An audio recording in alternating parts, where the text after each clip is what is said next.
RTL Matin. On n'est pas forcément d'accord. 8h16, on n'est pas forcément d'accord ce matin avec Éric Zemmour. Bonjour Éric. Bonjour. Le plan du gouvernement pour sauver l'usine d'Alstom à Belfort suscite l'unanimité contre lui. On parle de mensonges et de bricolage. Et oui, c'est le chiffre qui tue.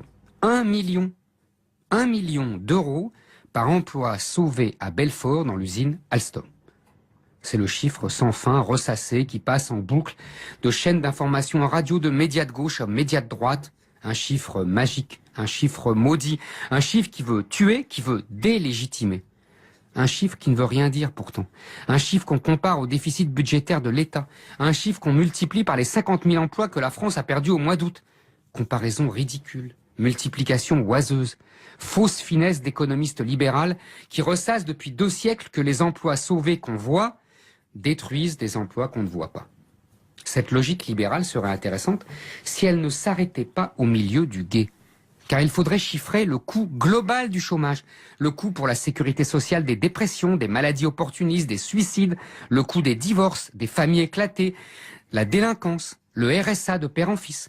Chiffrer la ruine des commerçants des centres-villes qui perdent leurs derniers clients alors qu'ils sont déjà asphyxiés par les grandes surfaces. La logique économique explique que les hommes doivent se déplacer, changer de région pour trouver leur emploi. Mais en France, personne ne se déplace. Nous ne sommes pas les États-Unis. Nous sommes des sédentaires, pas des nomades. Si on chiffre, alors il faut tout chiffrer. Un État a le droit de défendre haut et fort l'emploi, de le défendre coûte que coûte, de faire de l'emploi industriel la priorité des priorités. La preuve, les Allemands l'ont fait. C'est même ce qu'avaient promis tous les présidents lors de leur élection, qu'ils s'appellent Mitterrand, Chirac, Sarkozy, Hollande. Alors en effet, Éric, on s'en souvient, que s'est-il passé? L'ennui, c'est qu'ils ont fait exactement l'inverse. Ils ont laissé entrer le renard chinois dans le poulailler libre du commerce mondial qui a détruit des millions d'emplois. Ils n'ont jamais imposé des fonds de pension à la française qui auraient évité que nos grands groupes industriels soient livrés aux capitaux étrangers qui imposent leurs priorités et leurs intérêts. Ils se sont soumis aux règles de la concurrence de la Commission de Bruxelles qui les empêchent de privilégier les entreprises françaises dans les marchés publics. Ils ont adopté au nom de leur idéal européen une monnaie unique, parfaite pour l'industrie allemande. Ils n'ont pas osé expliquer aux Français que la défense de l'emploi exigeait en contrepartie la modération salariale.